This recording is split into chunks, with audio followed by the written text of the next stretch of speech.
మీకు కృతజ్ఞతాస్తుతులు చెల్లిస్తా ఉన్నా ప్రభు. ఈ యొక్క మధ్యాహ్నకాల సమయంలో ప్రభు ఆశతో చేరుకుంటున్నాం ప్రభా. నీతిగా న్యాయపూర్వక త్వరగా సంప్రదాయ దయగలిగిన వారిని కలిగిన వారిని ఈ సందులో చేరి ప్రభా మరి మమ్మల్ని పరీక్షించుకున్న వాళ్ళు చేయడానికి కూడా క్షమాపణ కోరుకున్న వాళ్ళు చేయడానికి కూడా చాలా త్వరగా బట్టి మీకు కృతజ్ఞత ఆశిస్తా ఉన్నా. మీ వాక్యంగా మాట్లాడుకోవా మీ స్వరం వచ్చేయండి అంటే మీ గృహం కోరుకుంటూ కృతజ్ఞతలు మేము వందనాలు చేసి సహాయం చేయవచ్చు. యేసు దాము ప్రార్థిస్తున్నాము తండ్రి. దైవ గ్రంథంలో నుండి మత్తయి సువార్త 26వ అధ్యాయం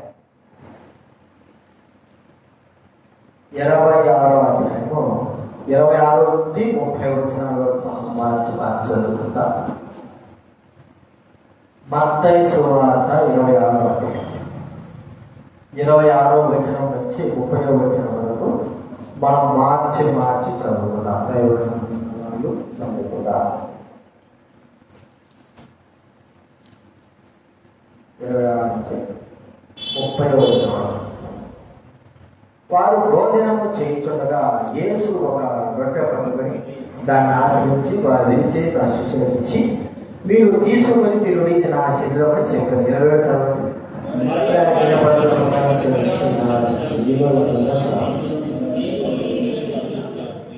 ఇది నా రక్తము అనగా పాప క్షమాపణ నిమిత్తం అనేకుల వరకు చిందింపబడుచున్న నిబంధన రక్తము.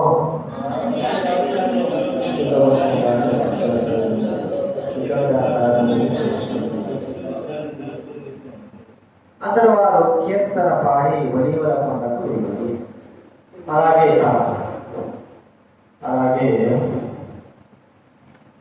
ఫిబ్రవరి పత్రిక 7వ అధ్యాయం. ఫిబ్రవరి పత్రిక 7వ క్షమించాలి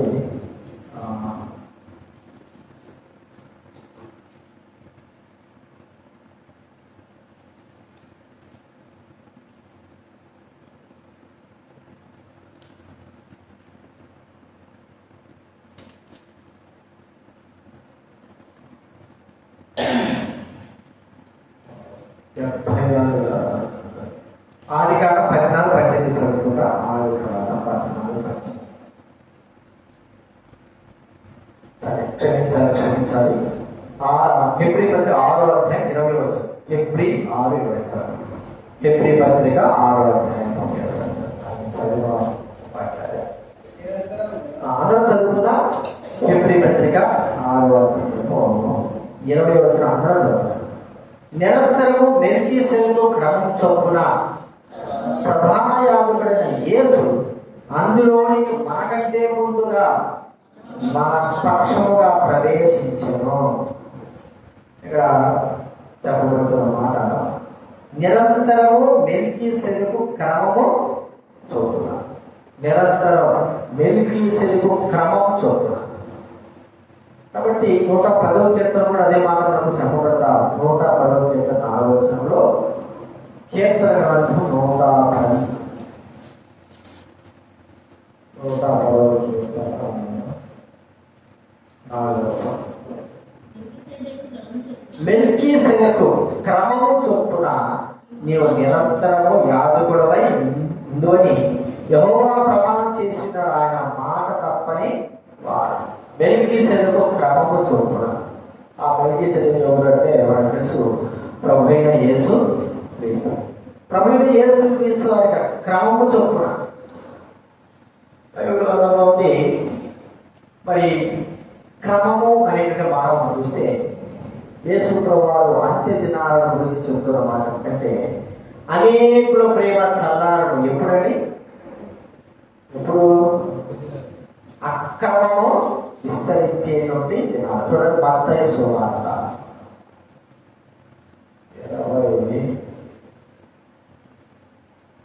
24వ అధ్యాయం 12వ వచనం. మత్తయి సువార్త 24:12 చదవండి. అక్రమము విస్తరించుట చేత అనేకుల ప్రేమ ప్రభువుకు క్రమం అనేది చాలా అవసరం. అందుకే మెల్కీసెదెకు క్రమము, పద్ధతి అనేది మనం చూస్తా ఉంటాం. ఆ క్రమము అనేది తప్పుకోవడం ద్వారానే అక్రమం అంటే అర్థం ఏంటంటే దేవుడి వాక్యానికి ఏదైతే విరుద్ధంగా చేస్తామో అదే అక్రమం, ఏం లేదు. దేవుడి వాక్యానికి మనం ఎట్లాగా విరుద్ధంగా నడుచుకుంటామో అది అక్రమం. దేవుడి వాక్యానికి ఉన్నట్టుగా మన వ్యక్తిగత జీవితం నడుచుకుంటామో అదే క్రమం. కాబట్టి అక్రమము అనగా దేవుడి వాక్యమును మరి మనం అనుసరించుకోకుండా మన ఇష్ట ప్రకారంగా నడుచుకుంటూ మన జీవితాన్ని మన ప్రకారంగా నడిపించుకుంటూ ఉన్నప్పుడే అక్రమం అనేది విస్తరించడమే కాకుండా మరి అనేకుల ప్రేమ, దైవికమైన ప్రేమ. ఎందుకంటే అక్రమము ఈ భూమి పైన ఉంది కాబట్టి దాని బట్టి దైవికమైన ప్రేమ కూడా ఏమంటారా చల్లారిపోయేదిగా చూస్తా ఉన్నాం. అక్రమము అనేది మనం చూస్తే క్రమము లేకోకుండా జీవించడమే అక్రమం. అయితే మెల్కీసెదెకు క్రమము అనేది మనం చూస్తున్నాం. ఆయన పద్ధతి, విధి, కట్టడ, ఈ క్రమము అనే దాంట్లో మనం నడిచే వారంగా ఉన్నారు.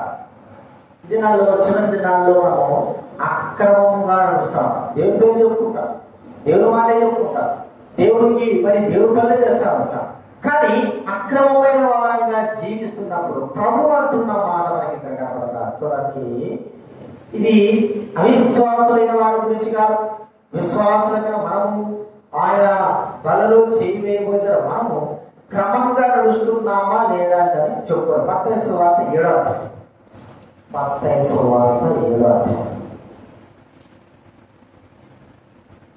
20-21 వచ్చిన 22 కూడా చదవండి.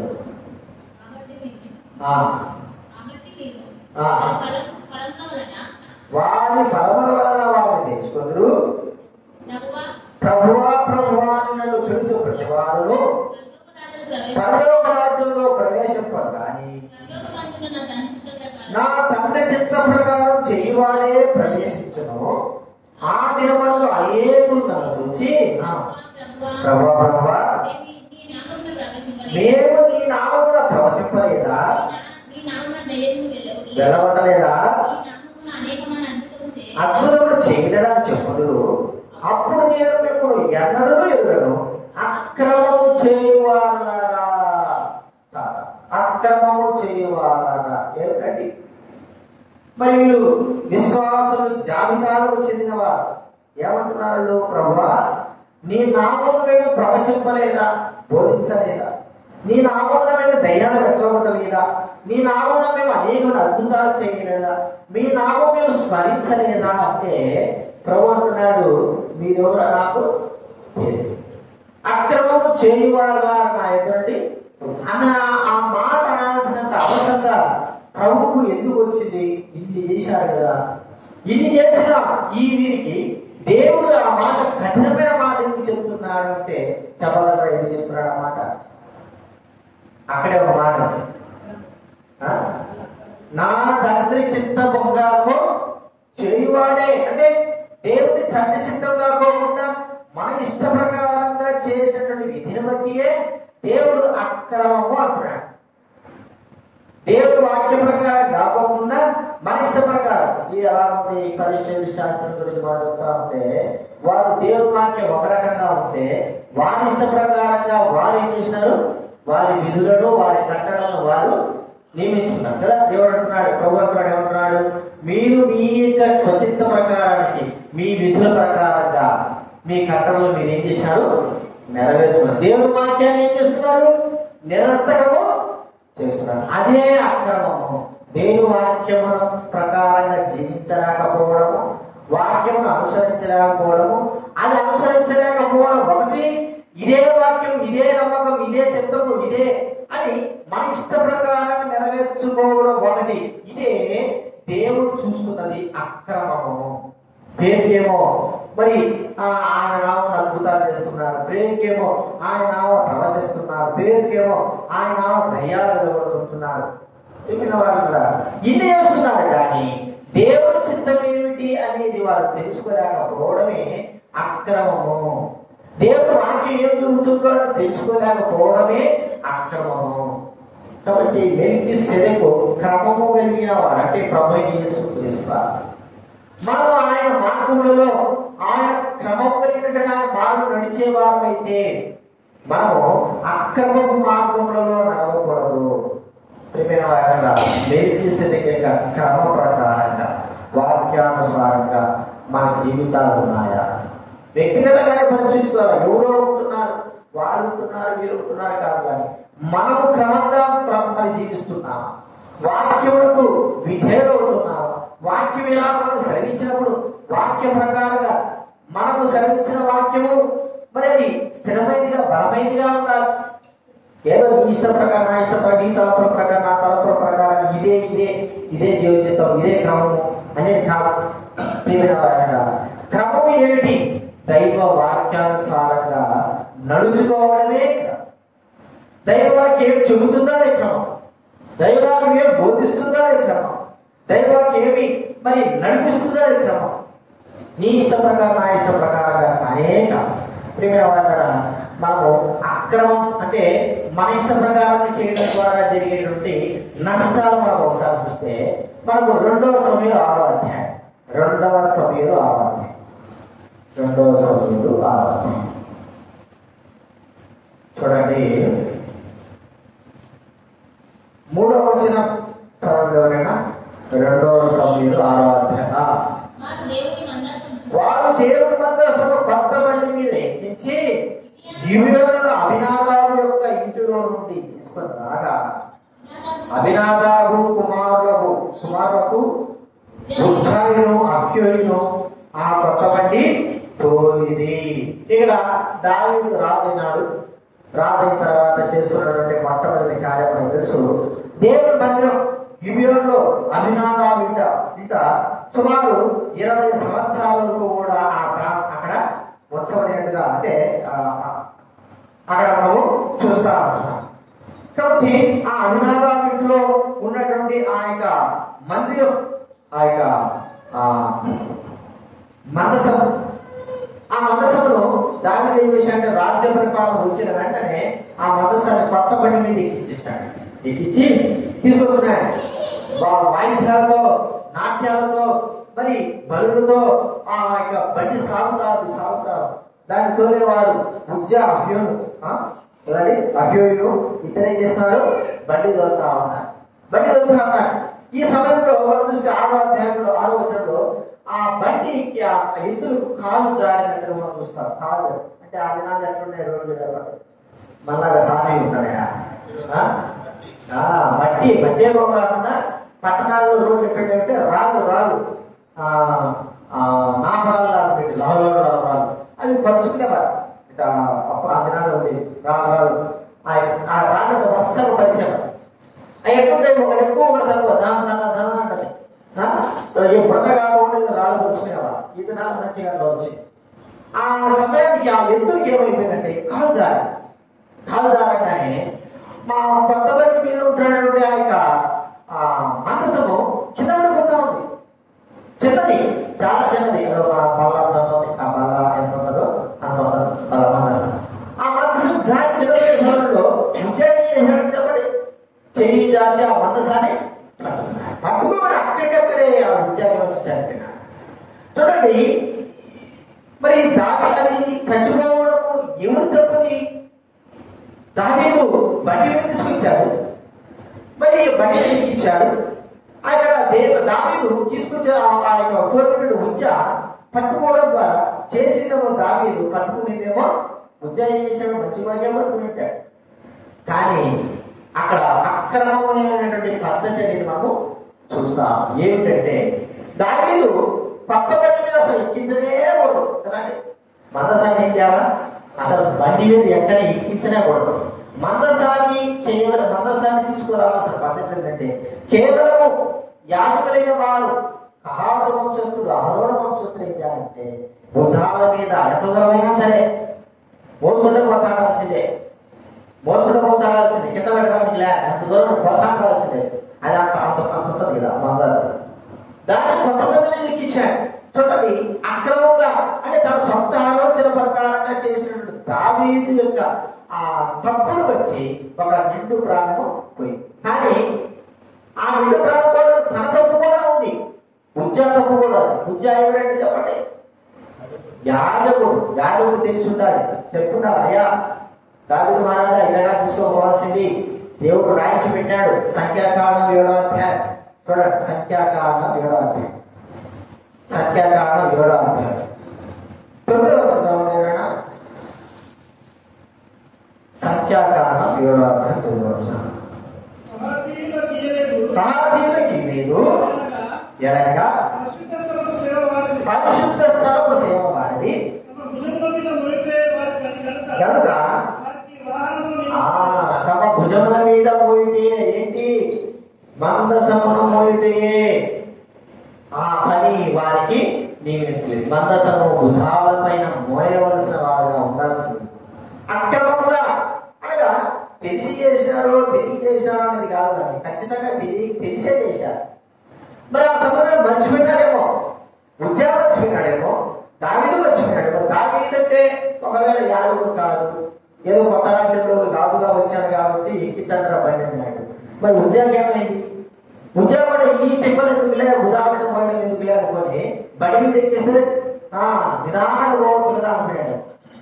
ఆ సమయంలో కాలు జరిగినప్పుడు తాను చూస్తూ ఉండగానే మందసం కింద పడిపోతా ఉంటే పట్టుకోలేక పట్టుకోవడం మందసాన్ని పట్టుకోవడం, ఆ ఉద్యోగాలు పట్టుకోవడానికి వీలేదు.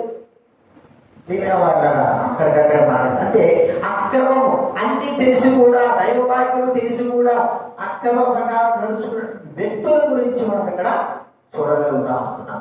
కాబట్టి మెల్కీసెదెకు యొక్క క్రమం ఏమిటి? దైవ వాక్యానుసారంగా నడుచుకోవడము, అది ప్రాముఖ్యమైనది. మనకు మన ఇష్టం ఉండొచ్చు, మనకు ఇది తప్పుగా అనిపించవచ్చు, లేకపోతే ఇది ఇలాగ చేస్తున్నారని అనిపించవచ్చు, కానీ క్రమం అనేది ఉంది, దేవుడి మాట అనేది ఉంది. దానికి వెనకాల ముందుకు వెళ్ళడం క్రమం, నీతి, మరి ప్రేమ, జాలి, దయ ఇవన్నీ ఉంటాయి, కాదని చెప్పడం లేదు. కానీ క్రమం అనేది లేదు. ఈ క్రమ ప్రకారంగా దైవ వాక్యానుసారంగా మనము పోవడం అనేది మనం చూస్తా ఉంటున్నాం. కాబట్టి అలాగ లేకపోవడం ద్వారా మనం ఎంతో నష్టపరచబడతాము. నడుచుకుంటున్నామా? ఒక దినాన ప్రభు ఈ మాట అడగబోతాడు. ఆ మొట్టస్వాది అడగడం చూస్తుంటున్నాం. ప్రభు మాకు తలుపు అంటే మీరెవరో నాకు తెలియదు. ఆ మాట విన్న తర్వాత అక్రమము చేయవాలనే మాట. ఏమిటి అక్రమం? దేవుడు మాట చెప్పడం అక్రమమా? అద్భుతాలు చేయడం అక్రమమా? దేవుడు కాలం చేయడం అక్రమమా? దయాలు కట్టడం అక్రమమా? అన్ని చేశారు, కానీ దేవుడి చిత్తాన్ని వాళ్ళు చెయ్యలేకపోవడమే అక్రమం. అంటే దేవుడు వాక్య ప్రకారం నడుచుకోలేకపోవడమే అక్రమం. ఇది మొట్టమొదటి మనం చూస్తుంటున్నాం. రెండవది మనం చూస్తా ఉంటే ఈ యొక్క క్రమం కూడా మనం చూస్తా ఉంటే, క్రమం తప్పిపోతే ప్రజలు కట్టు లేక తిరిగేటువంటి స్థితిలో వచ్చేస్తారు. చూడండి, సామెతల గ్రంథం 29వ అధ్యాయం, సామెతలు 29వ అధ్యాయము 18వ వచనం చదవగలరా?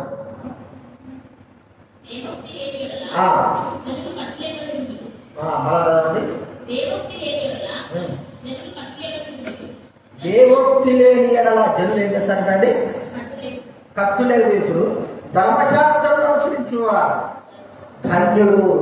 దేవోక్తి అంటే దేవుడి మాట లేకపోవడం ద్వారా, అంటే క్రమమైనటువంటి వాక్యం లేకపోవడం, కట్టులేక తిరగడము, కట్టు లేకపోవడం అనుకుంటున్నాను. ప్రజలు ఎలాగ జీవిస్తున్నారంటే కట్టు లేకపోవడం, దేవోక్తి కలిగి ఉండలేకపోవడం, దేవుడి మాటను కలిగి ఉండలేకపోవడం, దేవుడి వాక్యమును కలిగి ఉండలేకపోవడం ద్వారా కట్టు లేకపోకుండా మన ఇష్ట ప్రకారం జీవించడం. కట్టుబడడం అంటే అర్థం ఏంటంటే, ఇప్పుడు ఎద్దు అనుకోండి, ఎద్దును మనం తీసుకువెళ్తాం అంటే స్వాధీనంలో ఉండడం. స్వాధీనంలో ఎద్దును మనము పొలంలో తీసుకువెళ్తా దున్నుకుంటాం, దానికి ఖచ్చితంగా తాడు వేస్తాం, తాడు పెట్టుకుంటాం. ఆ తాడు ప్రకారంగా అది మనతో పాటు వస్తా ఉంటుంది. కొన్ని ఎద్దులు బాగా పాడిన ఎద్దులు అయితే ఎక్కడి నుంచో అయిపోయిన తర్వాత నడుచుకుంటా డైరెక్ట్ గా ఎక్కడికి వస్తాయి. చూసారు ఎప్పుడైనా ఎద్దులు అట్లా? ఎక్కడ చూసాం ఒకసారి అయితే, అక్కడెప్పుడో 2-3 కిలోమీటర్ల తర్వాత ఎద్దులు దున్నేసిన తర్వాత ఏం చేస్తాడు, వాటికి తాళ్ళు పడిపోయేసి కట్టేసి వదిలిపెట్టాలి. ఎప్పుడో వచ్చే రాగానే కదా ఆ టైం ఆ రోడ్లో వెళ్తా ఆ రోడ్లో వెళ్తాయి. సుమారు 2 కిలోమీటర్ల నడుచుకుంటా కరెక్ట్గా ఇంటికి చేరిపోయి చాలా సంవత్సరాల నుంచి పెంచుకునే అంటే అలవాటు కట్టులు. ఇక అంటే బానిస ఆడిపోయిన తర్వాత ఉంటాయా? ఏం చేస్తాడు యజమాని? ఏం చేస్తాడు చెప్పండి? ఖచ్చితంగా వాడు ఏం చేస్తాడు? ముందకి కడతాడు, కట్టి తీరాలి. అంటే ఒకవేళ అది కట్టకపోతే దానికి ఇష్టం ప్రకారం అది జీవించవచ్చు. అంటే యజమానిక స్వాతంత్రంలోకి అధికారంలోకి రావడం మనం చూసుకుంటున్నాం. ఇక్కడ ఎట్లుంటున్నారు ప్రజలు? దేవోక్తి లేని ఎడల జనులు ఏమవుతున్నారు అంటే కట్టు లేకోకుండా, అంటే ఆ యొక్క కట్టు ఆ పద్ధతి లేకపోతే ఇష్ట ప్రకారంగా జీవించడం మనం చూస్తా ఉన్నాం. ఇష్ట ప్రకారం అంటే మనం ఆయన అధికారం కింద ఉండడానికి ఇష్టపడడం లేదు. క్రమం ఏంటంటే ఆయన అధికారం కింద ఉండడానికి మనం ఇష్టపడే వారంగా ఉండాలి. ఆయన అధికారం కింద, ఆయన చేతుల కింద కనీసము మనము గాడిని కూడా కట్టివేస్తాడు. ఎందుకంటే గాడి ఆ యజమాని యొక్క అధికారం కింద ఉండడానికి వరకే కట్టివేస్తాడు. మరి ఎదురు కావచ్చు, ఏదైనా సరే, ఎందుకంటే ఇది మాకు సంబంధించింది, నాకు సంబంధించిందని చెప్పుకోవడానికి కట్టుబాటు. ప్రేమ వాళ్ళ నీ దేవుని యొక్క అధికారం కింద, ఆయన చేతి క్రింద నీవు ఉంటున్నావా? లేకపోతే అక్రమం విస్తరించిపోయడం ద్వారా కట్టు లేకోకుండా నాకు స్వతంత్రత కావాలన్నట్టుగా ప్రవర్తిస్తున్నాను. మొట్టమొదట మనము రెండోదిగా ఆయన అధికారం మనం కట్టబడాలా. దైవ వాక్యానికి, దేవుని మందిరానికి, దేవుని సన్నిధికి కట్టబడిన వారంగా ఉండాలా, కట్టుబాటు కలిగిన వారంగా ఉండాలా. దేవోక్తి లేకపోతే మరి జనులు మరి ఇష్టానుసారంగా జీవించేవారుగా ఉంటారు. మన ఇష్టం కాదు. మనము ఎవరికి చెందిన వారని చెప్పండి? ప్రభువుకు చెందిన వారు, ప్రభువు యొక్క దాసుని. ప్రభువు మనల్ని కొనుక్కున్నారు కాబట్టి ఆయన దాసుల మనము ఒక అధికారం కింద, దైవికమైన వాక్యం యొక్క అధికారం కింద, దైవ సన్నిధి కింద మనం ఉంటున్నాం. అది అధికారము. భూలోక అధికారం మనకు తెలుసు. ఒక పెద్ద అధికారి కింద అధికారం ఉంటాడు. అతను పెద్ద అధికారి మాట వినాల్సి వస్తుంది, వినాలి. మరి కింద ఆ చిన్న అధికారికి ఇంకో చిన్న అధికారం ఉంటాడు. ఇది ఒక అధికారం కింద ఒక అధికారం. అధికారం యొక్క మాటలను మనము వినవలసిన వారంగా ఉండాలి. లేకపోతే మనం కట్టుగా కట్టు అది ఎంతో మనకు ఉపయోగం. కట్టు అనేది ఉపయోగము, కట్టుబాటు అంటే అధికారం కింద ఉండడం అనేది మనకు ఎంతో. ఎందుకంటే అన్ని పరిస్థితుల్లో కూడా అధికారి మన విషయమై శ్రద్ధ వహించేవాడుగా ఉంటాడు.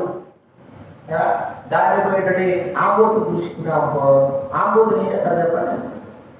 ఆంబోతు తెలిసిన తెల్ల ఆంబోతట ఊళ్ళో వదిలిపెడతారు. ఒక ఇద్దరు బలి కోసం వదిలిపెడతారు. అది ఎప్పుడు బలి అవుతారో తెలియదు. అది తిరుగుతాడో దాని ఇష్టం. ఎక్కడ పోతానో తెలీదు, ఎవరు గుడుస్తారో తెలీదు. దానికి ఒక తాడు ఉండదు, ఏముండదు, తిరుగుతాడది. ఎంత బట్టి తింటా ఉంటాడు కదా. దాన్ని మీరు ఇంటికాడ తీసుకొచ్చేసి పంచ ప్రమాణాలు పెడతారు కదా. చెప్పండి ఎందుకు? ఇది ఆగిపోతుంది, ఇది తిరుగుపోతుంది. ఇది దీనికి మనకు అవసరం లేదు. ఎక్కడ పడితే రోడ్ల మీద పడుకుంటాడు. అది కూరగాయల మార్కెట్ దగ్గర, ఎక్కువ డిస్ట్రిక్ట్లలో కూరగాయల మార్కెట్ దగ్గర ఉంటాయి ఆంబోతులు. వాళ్ళు ఇష్టపడి తిరుగుతాడు. అయితే వాటి కట్టున్నారు. నాకు ఎక్కడ పడితే కొనుక్కోవడం చేస్తారు. ఒక అధికారం కింద ఉండాలి. ఎవరు దాని మీద అధికారం చెయ్యరు.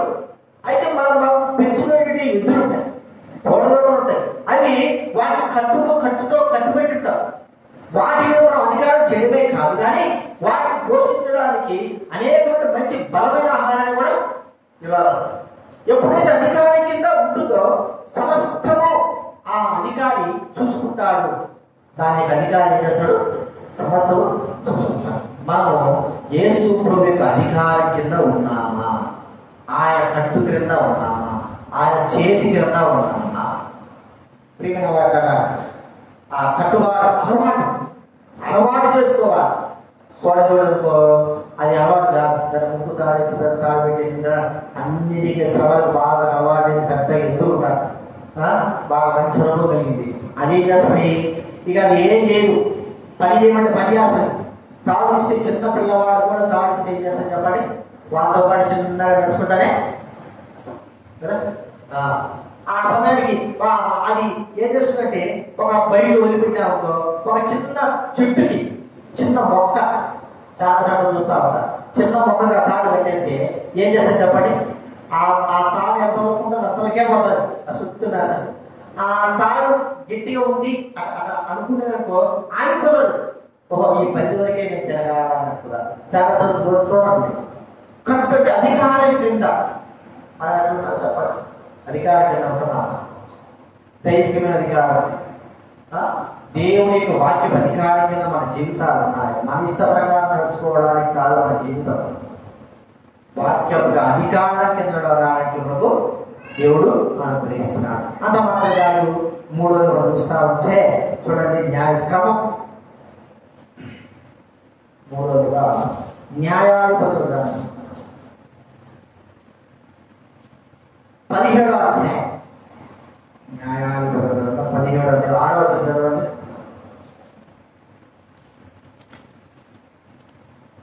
17వ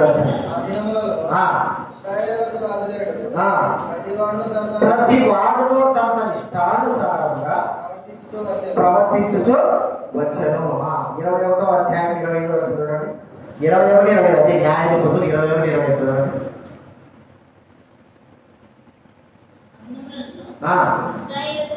ఇశ్రాయేలు రాజులేడు, ప్రతి వాడును తన ఇష్టానుసారముగా ఇది ఇష్టం, మన ఇష్టం.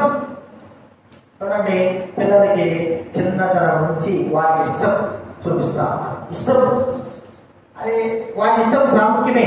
ఆ ఇష్టమైనది వారికి ఎప్పుడో ఒకసారి నష్టకరంగా చేస్తారని తల్లిదండ్రులకు తెలిసినప్పటికీ కూడా వారి ఇష్టానికే మనం ఏం చేస్తాము, వదిలిపెడతాం. వారి ఇష్టం, తిండిలో వారి ఇష్టము, బట్టలో వారి ఇష్టము, స్నానం చేయడంలో వారి ఇష్టము, ఆడుకుంటే తిరగడంలో వారి ఇష్టము, చదువు అంటే అది కూడా లేదు, అది కూడా వారి ఇష్టమే. ప్రతి ఒక్కరి కూడా తల్లిదండ్రులు చాలా వరకు తమ పిల్లల యొక్క ఇష్ట ప్రకారంగా జీవించడానికి ఇష్టపడతారు.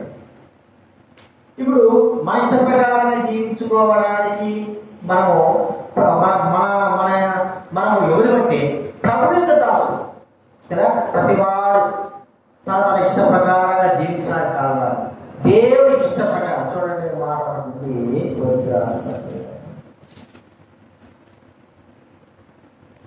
మన బ్రతికినలో ప్రభు కొరకే, చనిపోయిన ప్రభు కొరకే.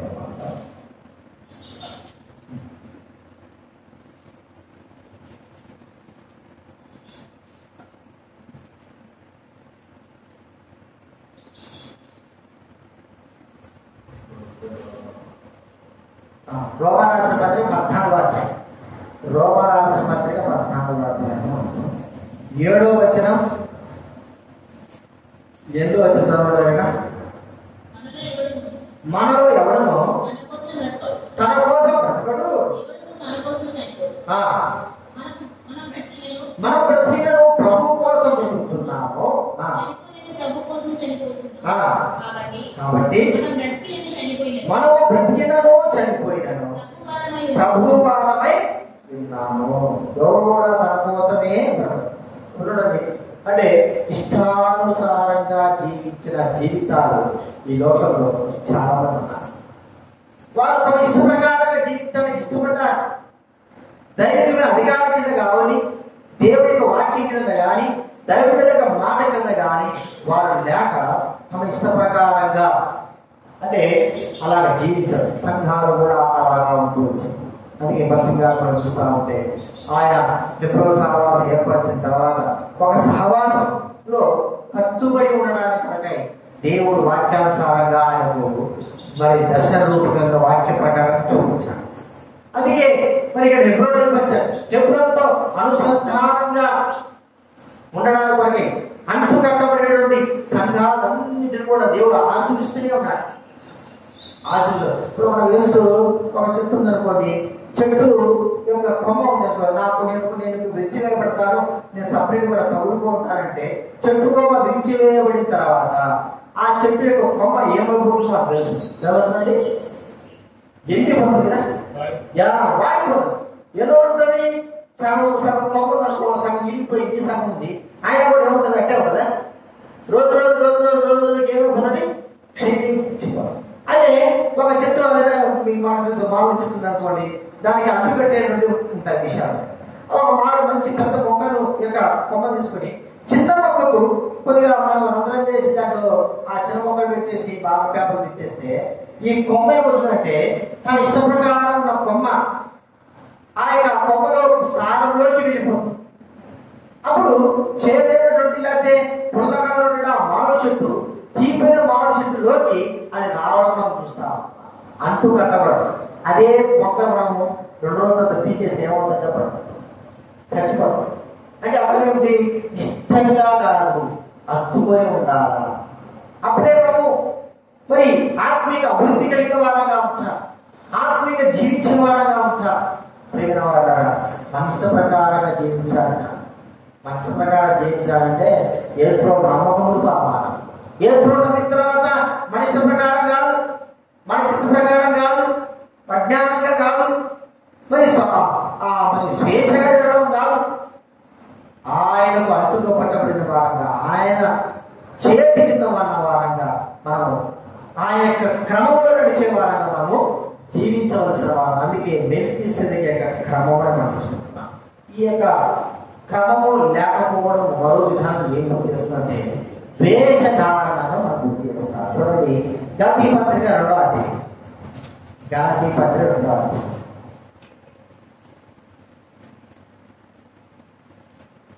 11వ వచనం నుంచి 14వ వచనం చదవండి. గాంధీ పత్రిక 2వ అధ్యాయం 11 నుంచి 14 వరకు చదవండి.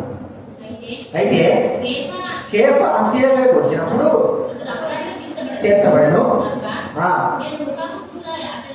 అతని ఎదిరించి తిని యాకోబు వద్ద నుండి కానీ వారు రాగానే స్వర్గం పొందేవారు భయపడి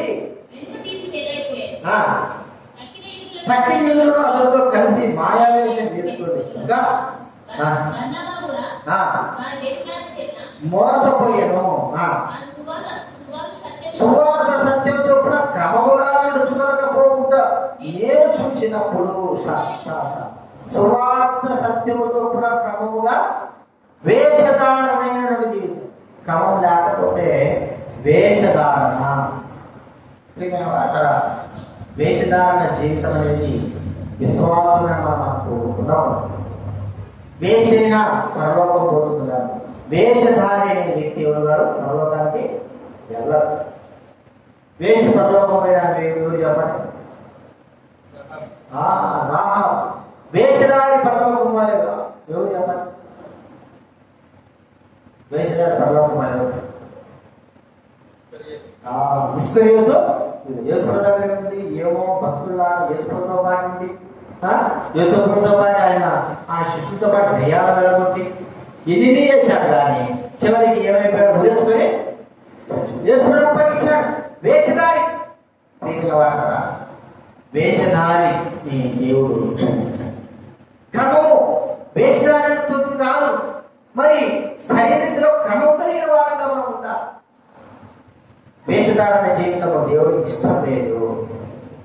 వేషధారణలో మనం మోసపోకూడదు. మనం వేషం వేసి ఇతరులు ఏం చేస్తున్నామని చెప్పండి, మోసపోతాం. కనుక్కోలేని స్థితిలో మనము ఆ వేషధారణ కలిగిన జీవితం కలిగి ఉంటే మనం కూడా మోసపోస్తాం. ఇతరులు మోసపోస్తే అది వేరు, కానీ వాళ్ళు ఎప్పటికైనా బాగుపడతారు. చివరికి మనమే ఏమైపోతున్నాం? వేషధారణ జీవితం కలిగి మనమే మోసపరుచుకుంటూ మనమే నాశనం చేసుకుంటాం. కాబట్టి ప్రియమైన వాళ్ళ వేషధారణ జీవితం అది వేషధారణ అనేటువంటి స్థితి ఏమిటంటే సాతాను సంబంధమైన దూతలకి చూడండి ఆ మాట ఉంది. సాతాను తానే 2 కొరింథీ 11:14 వస్తున్నారు.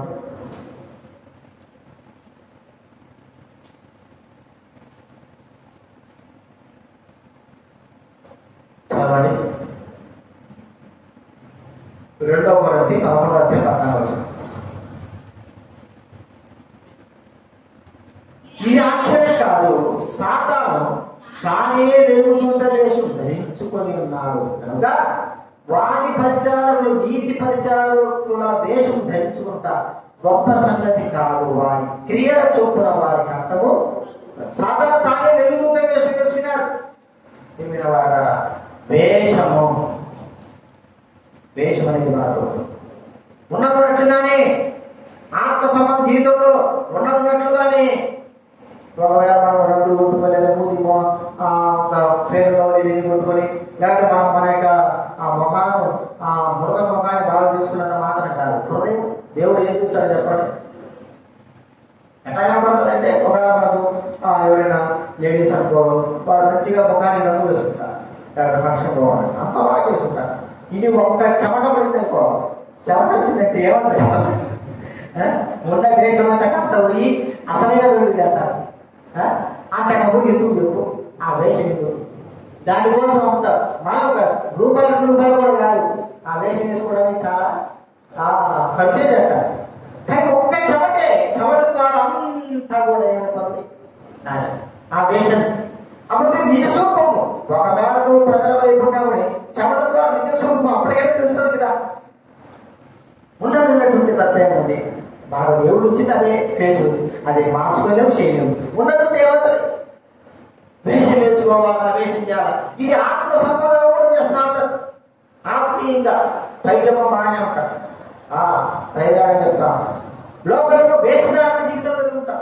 ఈ వెలుగుతో వేషం వేసుకుంటారు కదా, దోత ఎక్కడున్నది? వెలుగుతూనే ఉంటారు. దేవదూత అంటే దిగిపోయా, వెలుగుదూత అంటే దిగిపోయా, వెలుగుతూ ఉంటాయి, కనబడుతున్నాయి. అయితే క్రియల వల్ల కలుపుకుంటారంట. క్రియల వల్లనే ఆయన ఏం చేస్తారు? ఒక చెట్టు మామిడి చెట్టు మనకు తెలుసు, అది పండు మనకు తినలేదు. దాన్ని ఎలా కలుపుకోవాలో మంచిదో చెట్టుదో అని చెప్పడం, ఆ పండును తింటేనే తప్ప అది మంచిదో చెడ్డదో మన వేషధారణ జీవితం మనకు ప్రియమైన ఈ దినాల్లో వేషధారణ ఎక్కువైపోయినారు. ప్రజలను మెప్పించడానికి పైకేమో ఒకడున్నాడు మాకు తెలిసినాడు, ఉత్తమత అంటాడు. ఎప్పుడు చూసినా ప్రజలన్న అంటాడు, అన్నా నేనంటే నీకు తెలియదన్నా, నువ్వంటే నాకు ఎంత ప్రాణం అంటాడు. నాకు ఆపరేషన్ ఆ రోజు యాక్సిడెంట్ అనేది ఆ రోజు ఫోన్ చేశాడు తెలీదు. తర్వాత 2 రోజుల తర్వాత ఆయన నేను వచ్చినానన్నా, నువ్వు ఆపరేషన్ థియేటర్ లోపల పోయినా అంటాడు. ఆ వ్యక్తిని మా అక్క చూసింది, ఆమోస్ అంటే ఎవరో తెలుసు, అందరూ తెలుసు, చూసింది. నేను వచ్చినానంటాడు. సార్ నువ్వు వచ్చినా ఎవరు తెలిసినావంటే మన దైవప్రసాద్ సువార్త వచ్చాడు, దైవప్రసాద్. ఆ దైవప్రసాద్తో వచ్చినాడు. అసలు దైవప్రసాద్ అక్కడికి రాలే. నేను వస్తాను అంటాడు. వేసిన జీవితం ఎవరు మెప్పించడానికి ఎందుకు? ఎవరు ఇక ఫోన్ చేసి గొడవ చేయాలంట. దొంగ అబ్బాయి కూడా అసలు నాదే రాలేదు, నువ్వు ఎప్పుడు వచ్చినా అర్థం లేదా? ఎంత పెద్ద హాల్ అది ఆపరేషన్ థియేటర్, ఎంత పెద్ద రూమ్ ఉండాలి కదా, మనుషులు కనపడరా? వచ్చే వాళ్ళందరూ ఎక్కడ పోతారు చెప్ప, ఆపరేషన్ థియేటర్ ఉంది అంటారు. నువ్వు వస్తే ఆడొస్తావు, అక్క దగ్గర రావాలా లేక నా దగ్గర రావాలా? అబద్ధాలతో ఈ కాలం నాకు ఎప్పుడైనా కాదు, వేరే వాళ్ళు కూడా చెప్పాను. నాన్న చూసి ఇచ్చినాడు, పోయి ఇచ్చినాడు అంటాడు. వాడని ఎందుకు నాకు అబద్ధాలు రాలేదు అని చెప్పేసరి ఏదో వేసిన ఏదో సాధిస్తాం. అంటే ఆ సమయానికి ఆయన పనిని ఎట్లా తప్పించుకోవాలని ఆలోచిస్తాను. కానీ వేషధారణ అవసరం లేదు, ఉన్నట్టుగానే ఉంటే దాంట్లో తప్పేమి. వేషధారణ జీవితం దేవుడికి ఇష్టం లేదు. మరి ఎన్నిసార్లు ఇష్టం లేదు, దాకా దేవుడు సమయం ఇచ్చాడు. వేషధారణగా అక్కడే కూర్చోకుంటున్నాడు. పైకేమో దేవుడు అప్పగించాలని ఎన్నెన్నో విషయాలు దోహదం చేస్తున్నాడు, అది చేస్తున్నాడు, పైకే ఉన్నాడు. మరి దేవుడు చూస్తున్నాడు, ప్రత్యక్షంగా పరోక్షంగా ఎన్నో విషయాలు నిష్క్రియలకు చెబుతూనే ఉన్నాడు. అయినా కూడా 11 మంది శిష్యులకు ఎదుట తాను కూడా ఒక నీతిమంతుడుగా ఒక శిష్యుడిని వేషధారణ కలిగిన వాడుగా నడిచడం తెలిసిపోయింది. తాను దేవుడిని పట్టించాడు. అంటే వేషధారణ జీవితం మనకు వద్దు. లోకంలో మనము వేషధారణ వేస్తే కనుక్కుంటా. వేషధారణ ఇప్పుడు తెలియలో దేవుడు లేదు, అందరూ తెలుసు. మనిషి జీవితం తెలుసు, మా మనిషి ఏ వేషం వేసుకున్నాడో తెలుసు, ఎలా ఉన్నాడో తెలుసు. మనిషి క్రియ వల్ల నువ్వు వేషం వేసుకుంటే మాత్రం కాదని ఆ క్రియల వల్ల మనము ఏం చేస్తాము? గుర్తు పెడతాం. వేషం అట్టే ఉంటుంది కానీ మన క్రియలు ఏమవుతాయి చెప్పండి? మనల్ని మన తెలుసు. పావులము కావాలి కదా మనకు పావులము ఉన్నాయి. ఒక యజమాడు మంచి పావులకి భోజనం వేస్తా ఉన్నాడు. పిలిచి మనకు భోజనం వేస్తున్నాడు. కాకి అది దొంగతనంగా తెచ్చుకోవాలా, లేకపోతే పిల్లల చేతులను కొనుక్కోవాలా? ఇది పిలిచి వేసేవాడికి కాకి ఇష్టమే. ఒరే నీ దగ్గర పోతే నాకు భోజనం వేసి ఎట్లా పోవాలా? పావులో మేము ఒక రకం ఉంటే ఇదేమో అన్నింటిలో ప్రత్యేకం. ఇప్పుడు ఏం చేయాలా? సరే ఇట్లా కాదులే, బూడిద పూసుకొని పోదాము, పావులో ఉన్నారనుకొని పోయి బూడిదలో పల్లాడి వెళ్ళిపోయి. సరే పావులో తింటా ఉంది. కొద్దిగా అడ్డువాళ్ళు తినలే కదా. ఈ కాకి నడగెట్టుంటా చెప్పండి. బూడిద పూసుకున్న తర్వాత నడకపోతుందా? చెప్పండి. కాకి ఏం చేస్తారు? కాకి నడగెట్టడం వస్తుంది, గెంతుతా పోతుంది తెలుసా? కాకి కింద నడిచి ఎండపోతుంది, ఎగురుకుంటూ నాలుగు కుక్కలు ఎగురుకుంటూ పోతాడు. పావుల వస్తుంది, పావుల మామూలు వస్తుంది. ఇప్పుడు చూడగా ఇరువాడు చూడగానే గెంతుతాది. ఏంటి సార్? అన్ని పావులు నిదానం నడుచుకుంటున్నారు. ఇది ఒక్కటేంటి గెంతుతా ఉంది. అందులో దానికి ఏముంది? ముక్కు పొడవుగా కనిపెట్టడా యజమాడు? ఒరే ఒకవేళ యజమాడు చూడకపోయినా పావులు కూడా కనిపెడతాయి. ఇదేంటది ప్రత్యేకంగా వచ్చింది, ఎగురుతుంది, మళ్ళా నడవడం లేదు, అన్ని కలుసుకుంటేనే అట్లా వేషధారణ అనేది మనకు అవసరం. ఆత్మ సంబంధంగా ఉన్నట్లుగానే ఉండాలి. ప్రియమైన వాటి వేషధారణ అనేది అక్రమం లాంటిది. క్రమం లాంటిది కాదు, అక్రమంగా మనకొద్దు. ఉన్నదంటే ఉన్నాం, ఏమి లేకపోయినా అలాగే ఉన్నాం. అన్నం లేకపోయినా, లేకపోతే ఏ పరిస్థితి లేకపోయినా ఉన్నట్లుగానే ఉందా. అక్రమం అని మనం ఎప్పుడైతే ఈ వేషధారణ జీవితాన్ని మనం ఎప్పుడైతే ప్రారంభిస్తామో తెలుస్తానే ఉంటుంది, ప్రజలు తెలుస్తానే ఉంటుంది. శరీర సంబంధంగా మనకు ఎలా కనబడతారో ప్రజల్లో, ఆత్మ సంబంధమైన జీవితం కూడా అలాగే ప్రజలు చూస్తారు. మన క్రియలే చెప్తాయి, మన నడవడికే చెప్తుంది. మన పద్ధతి, మన విషయమై క్రమంగా ఉండాలా అనేది, వేషధారణ ఉందా లేకపోతే నిజాయితీ ఉండాలని చెప్తారు. కాబట్టి ఈ విషయాన్ని జ్ఞాపకం పెట్టుకొని మనము ప్రార్థన చేసుకుందాం.